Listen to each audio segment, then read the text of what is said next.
आज की इस वीडियो में क्लास 12th की प्रोबेबिलिटी का शॉर्ट क्वेश्चन कराने जा रहे हैं PYQ। आप इस सब क्वेश्चन को एक बार जरूर देख लेना, क्योंकि यदि ये आ जाएगा क्वेश्चन डायरेक्ट तो आपको बन जाना चाहिए। इस सब क्वेश्चन को एक बार जरूर जो है प्रोबेबिलिटी से कर लेना है।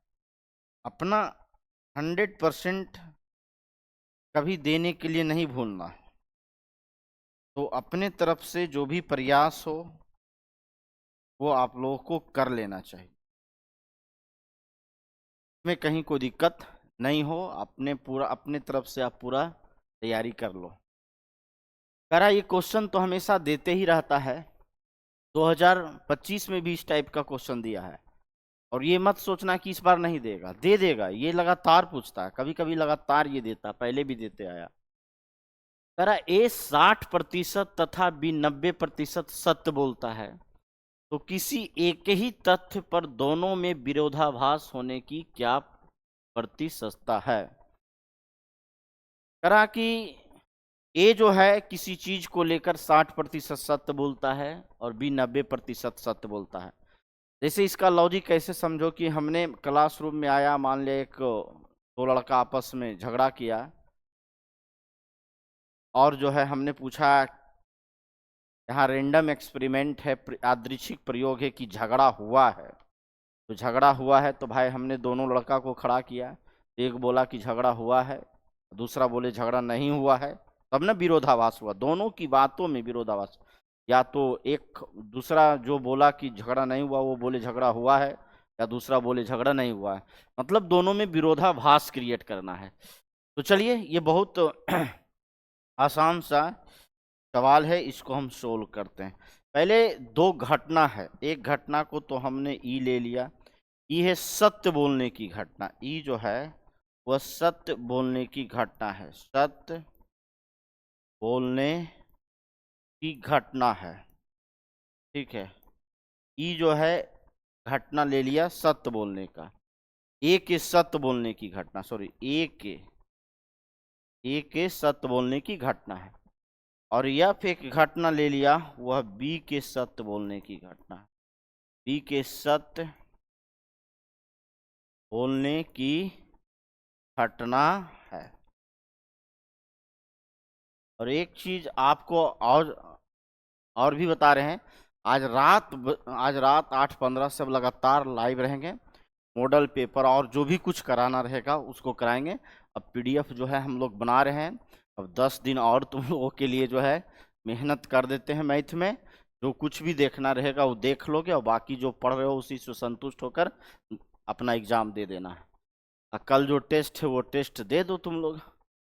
ये घटना है ए के सत्य बोलने की घटना, एक F घटना मान लिया बी के सत्य बोलने की घटना, ठीक है। तो बताओ, ई के जो ए के सत्य बोलने की घटना का प्रायिकता क्या है? ए 60% सत्य बोलता है, तो P जो हमने निकाला है, P क्या है? ए के सत्य बोलने की प्रायिकता कितना होगा? तो 60/100, 100 में 60 बात सही बोलता है, मतलब ये कट जाएगा, ये 3/5, ये आ जाएगा आपको 3/5। और PF यदि हम निकाल लें, PF का मतलब क्या हुआ कि B के सत्य बोलने की घटना की प्रायिकता, PF का मतलब हुआ B के सत्य बोलने की घटना की प्रायिकता। तो B कितना प्रतिशत सत्य बोलता है जी? 90%, मतलब 100 में 90 बात सही बोलता है। 90% का मतलब क्या हो गया? ये 9/10 हो जाएगा।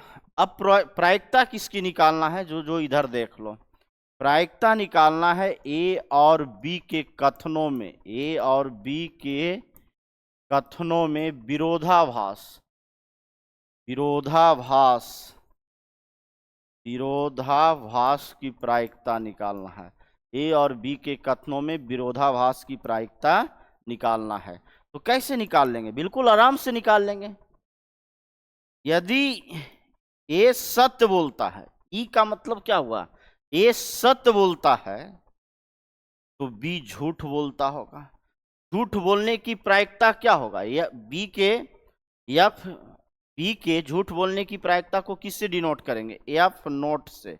एफ नोट का मतलब क्या हुआ, बी के झूठ बोलने की प्रायिकता, क्योंकि एफ क्या है, बी के सत्य बोलने की प्रायिकता, तो एफ नोट क्या होगा, बी के असत्य बोलने की प्रायिकता। ठीक है, या तो फिर या का मतलब बीच में प्लस, या तो क्या हो सकता था कि एफ जो है सत्य बोलता, पी एफ, पी एफ का मतलब क्या हो गया, एफ के सत्य बोलने की प्रायिकता। यदि एफ सत्य बोलता है तो बी को झूठ बोलना पड़ेगा, तब ना ए को झूठ बोलना पड़ेगा, तब ना विरोधाभास होगा, क्योंकि बी सत्य बोल रहा है तो ए झूठ बोलेगा, तो झूठ बोलेगा मतलब ई है, ई क्या है, ए के सत्य बोलने की प्रायिकता, तो ए के झूठ बोलने की प्रायिकता क्या हो जाएगा, पी नोट। अरे ई क्या है, ए के सत्य बोलने की प्रायिकता, तो ए के सत्य नहीं बोलने की प्रायिकता को किससे डिनोट करेंगे, पी नोट से। तो कुछ नहीं, पी दिया हुआ आपको, पी कितना दिया हुआ बताओ तो, पी दिया हुआ 3/5, 3/5, और पीएफ नोट निकालना है। पीएफ नोट किसके इक्वल होगा, यदि नोट हटाना हो, ये नोट को हटाना है तो 1 माइनस पीएफ करना पड़ेगा। अब पीएफ क्या बताओ, एफ की प्रोबेबिलिटी कितना है, 9/10 इंटू, ठीक है, इंटू, थोड़ा क्वेश्चन को और उधर स्लाइड कर देते हैं, इंटू पी नोट, यदि नोट हटेगा तो वो 1 माइनस पी के इक्वल हो जाएगा जी। तो बहुत आसान है, 3/5 इंटू 1 माइनस पी एफ क्या है बताओ तो, एफ की प्रायिकता क्या है, एफ की प्रायिकता हमने निकाल दिया है 9/10, और ये 9/10 और 1 माइनस पी, पी का मतलब ई की प्रायिकता बताओ तो, ई की प्रायिकता है 3/5।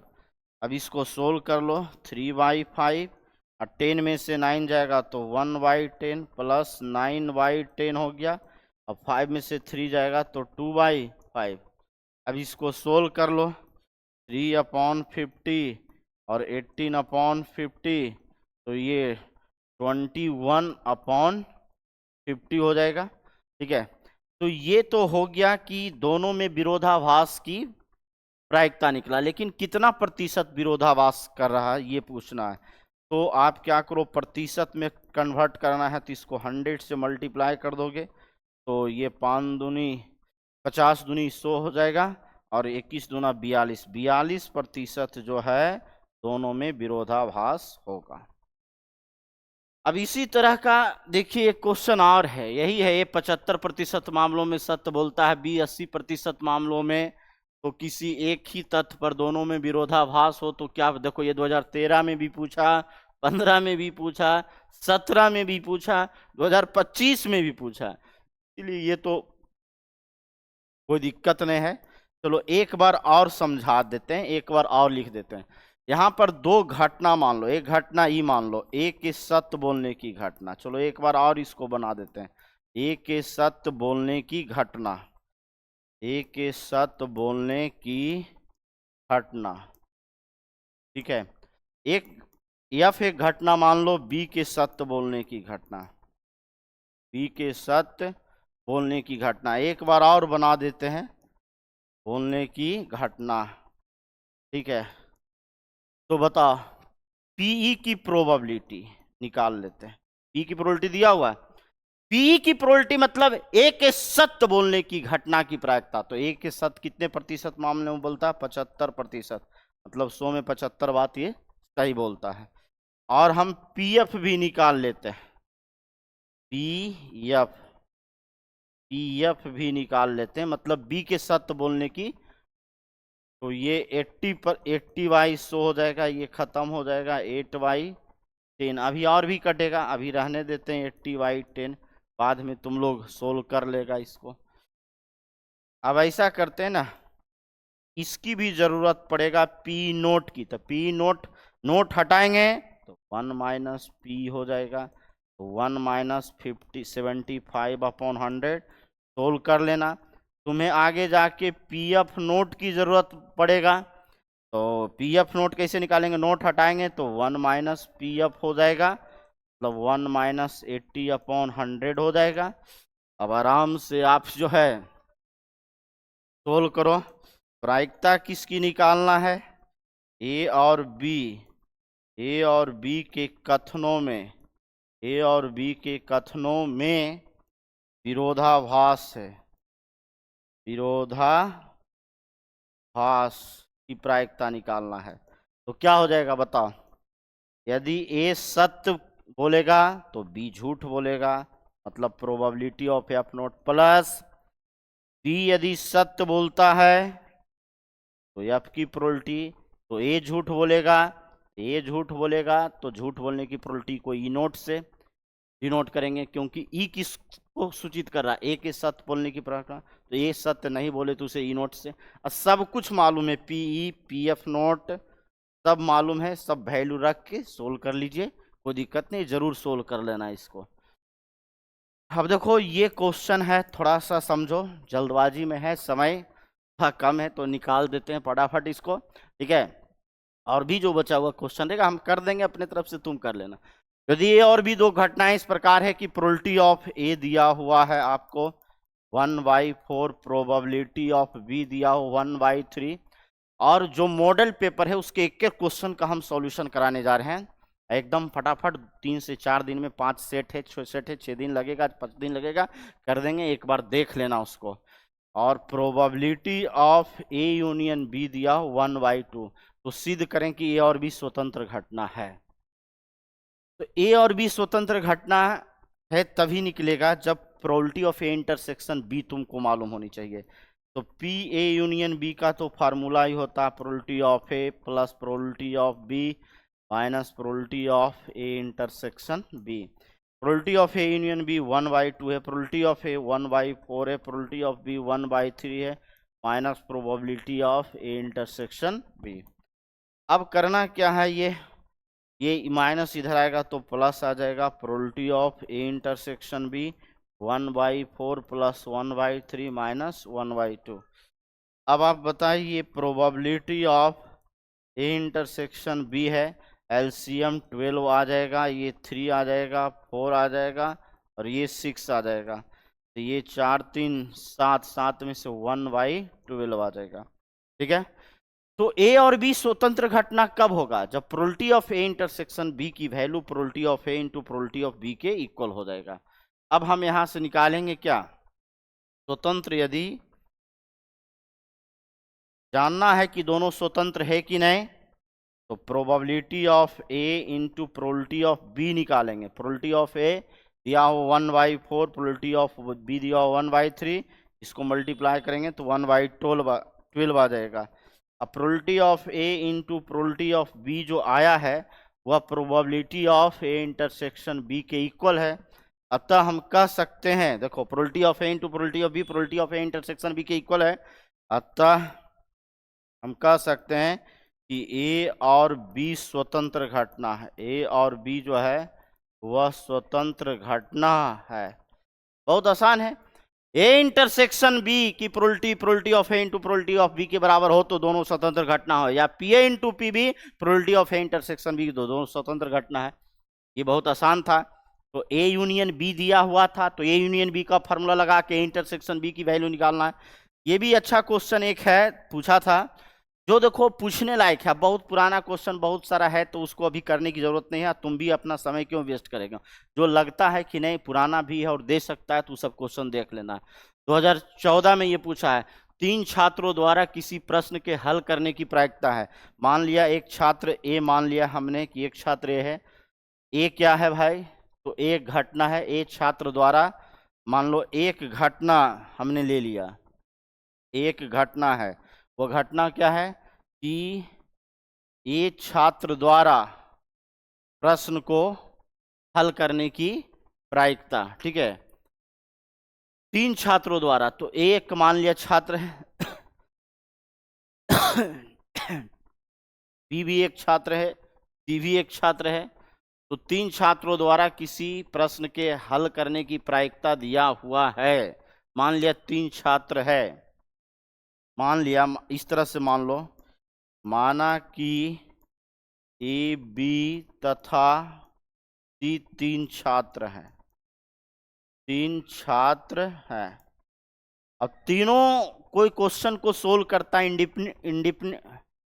स्वतंत्र होकर, मतलब इंडिपेंडेंट होकर जो है, तीनों अपना अपना प्रश्न को क्या करता है, सोल्व करता है।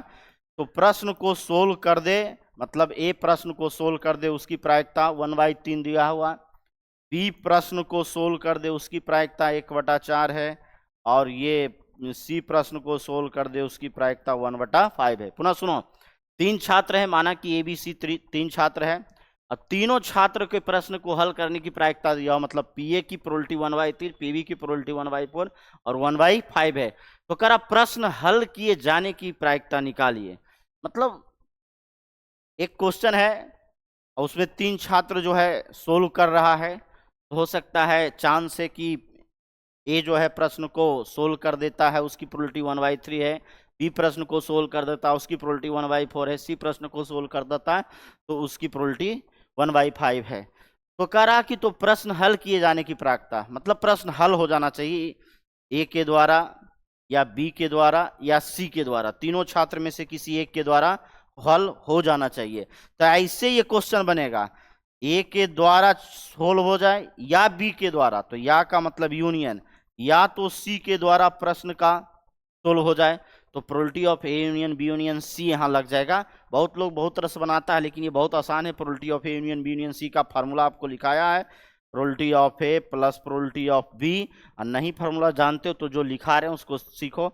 ये probability of C minus probability of A intersection B, चूंकि फार्मूला हमने लिखा है तो डायरेक्ट फार्मूला लगाकर ही इसको बना देते हैं। Probability of B intersection C minus probability of A intersection C और plus probability of A intersection B intersection C. देखिए बहुत आसान है जी। देखिए प्रोबेबिलिटी ऑफ ए दिया हुआ हो 1/3, probability of B 1/4, probability of C 1/5। A और बी चूंकि स्वतंत्र घटना है, सब स्टूडेंट अपना इंडिपेंडेंट होकर सोल्व कर रहा है, तो जब ए और बी स्वतंत्र घटना है तो पी ए इंटरसेक्शन बी आपको पढ़ाया है कि ये होता है probability of A into probability of B के इक्वल। ठीक है, क्योंकि लिख दोगे यहां पर, क्योंकि ए बी तथा सी ये जो है वह स्वतंत्र घटना है, सब अपना अपना क्वेश्चन स्वतंत्र होकर सोल्व कर रहा है। अब बताओ, अब यहां पर probability of B intersection C क्या होगा? Probability of B into probability of C. ठीक है, अब बताइए probability of A intersection C किसके इक्वल होगा? Probability of A into probability of C और plus probability of A probability of B into probability of C. बहुत आसान है जी। अब देखो 1/3 plus 1/4 plus 1/5 minus probability of A into probability of B 1/3 into 1/4 और probability of B into probability of C, तो 1/4 into 1/5 हो गया। और ये probability of A into probability of B 1/3 into 1/5 हो जाएगा, 1/3 into 1/5 plus probability of A intersection B intersection C, मतलब 1/3 1/4 1/3 1/4 1/5। ठीक है, अपना सब सोल्व कर लो, इस सब में है सोल्व करने में कुछ थोड़ा है। ये 1/3 1/4 प्लस 1/5 हो गया, इसको 1/12 हो जाएगा, 1/20 हो जाएगा, 1/15 हो जाएगा, और ये 5 और 20 20 या 60 1/60 हो जाएगा। अब ये एलसीएम तो मालूम है कि 60 ही आएगा, हाँ 60 तो आएगा एलसीएम। तो 20 या 60 20 और 15 चौका 60 15 और ये कितना हो जाएगा 12 25 60, ये 12 हो जाएगा, और ये तो 12 25 60 5 हो जाएगा, 20 या 60 3 हो जाएगा, 15 चौका 60 4 हो जाएगा, और ये कट जाएगा तो 1 आ जाएगा।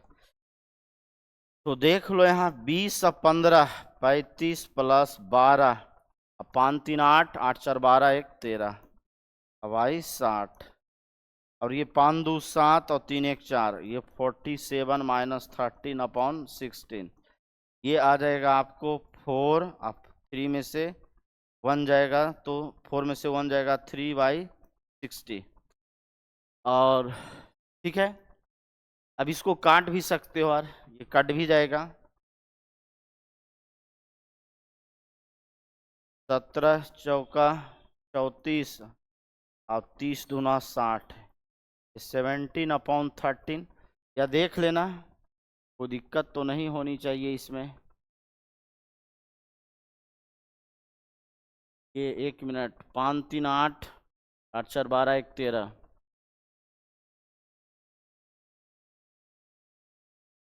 12 25 60 20 हाँ इतना ही आएगा, कोई दिक्कत नहीं है, सोल्व कर लेना। करा कि 7 या 11 आने की क्या प्रायिकता है यदि दो पासे को फेंका जाता है। अरे यार, जब दो पासे को फेंका जाएगा तो नंबर ऑफ सैंपल स्पेस 6 × 6 36 आ जाएगा।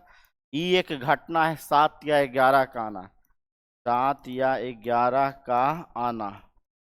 तो 7 और 11 का आना जो है, या तो पास 7 और 11 का आना का मतलब क्या हुआ कि दोनों पासों पर अंकों का योग 7 या 11 आना है।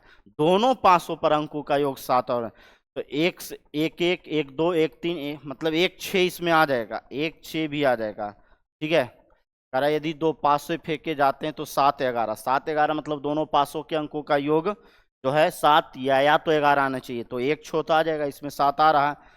फिर आ जाओ 2 वाले में, तो 2 5 भी आ जाएगा। और कोई संभव है? 2 6 नहीं संभव है। अब आ जाओ 3 वाले में, तो 3 4 संभव है, और 11 तो 3 4 3 5 3 6 अब तो नहीं है। अब आ जाओ 4 वाले में, तो 4 3 संभव है, 4 4 4 8 नहीं, 4 4 4 5 4 6 नहीं, अब तो नहीं है। अब आओ 5 वाले में, तो 5 2 संभव है, 5 3 नहीं संभव है, और 5 4 भी नहीं संभव है, 5 5 भी नहीं संभव है, 5 6 संभव है। 11 आ रहा है इस पर। अब बताओ 6 वाले में, 6 वाले में 6 1 नहीं, 6 2 नहीं, 6 3 नहीं, 6 1 है, 6 1 तो होगा, इसमें 7 आ रहा है, उसके बाद 6 5 हो जाएगा। 7 या 11 का आने का मतलब हुआ दोनों पासों के अंकों का योग 7 या 11 आना चाहिए। तो 1 6 में भी 7 आ रहा है, 7 आवे या 11 है, दोनों लेना है आपको। तो नंबर ऑफ इवेंट देख लो क्या आ रहा है, 1 2 3 4 5 6 7 8, तो 8 आ रहा है। तो इसकी प्रोबेबिलिटी का फार्मूला हो जाएगा यानी बाई NS, मतलब 8/36। इसको काट उठ लेना। तो चलिए आज इतना तक आपको कर दिया है, और भी देखते हैं। हाँ चलो एक क्वेश्चन और कर लेते हैं, 10 क्वेश्चन हो जाएगा तुम लोगों का इधर कंप्लीट। ए और बी स्वतंत्र घटना है तो सिद्ध करें कि पी ए यूनियन बी बराबर 1 - P A not into P B not. ये भी हालांकि हमने किया है, देखो फ्रॉम एल एच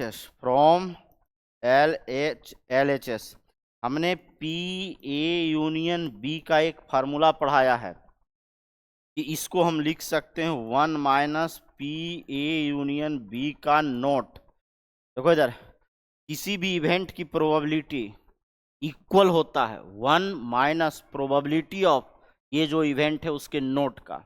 किस फार्मूला से? तो इस फार्मूला से P बराबर 1 - पी नोट। किसी भी इवेंट की प्रोबेबिलिटी इक्वल होता है 1 - उस इवेंट की प्रोबेबिलिटी के नोट के। तो अब यहाँ पर कुछ करना नहीं है यार, यहाँ थोड़ा सा डिमॉर्गन्स लॉ लगेगा, और बगल में इसको लिख दोगे कि चूंकि ए यूनियन बी का जो नोट होता है वो ए नोट, दोनों पर नोट हो जाएगा, लेकिन ये जो यूनियन है वो इंटरसेक्शन में बदल जाएगा। ठीक है, तो ये आ जाएगा ए नोट इंटरसेक्शन बी नोट। अब चूंकि यहाँ लिख देना कि ए नोट और बी नोट स्वतंत्र घटना है, स्वतंत्र घटना है, और जब स्वतंत्र घटना है तो इंटरसेक्शन की प्रोबेबिलिटी के प्रोडक्ट के इक्वल होगा पी ए नोट इंटू, क्योंकि ए और बी स्वतंत्र है तो हमने पढ़ाया है ए नोट और बी नोट भी स्वतंत्र होगा। हो गया प्रूफ, कुछ है नहीं। चलिए और भी क्वेश्चन है तो उसको शाम वाले में देख लेंगे, और इसको जरूर देख लेना, इतना सारे क्वेश्चन को एक बार जरूर कर लेना तुम एक, ठीक है। और हमारा प्रयास रहेगा कि एकदम टोटल कंप्लीट करा दें, आपको जो है किसी तरह का कोई दिक्कत नहीं हो। चलिए आज इतना ही रहने देते हैं।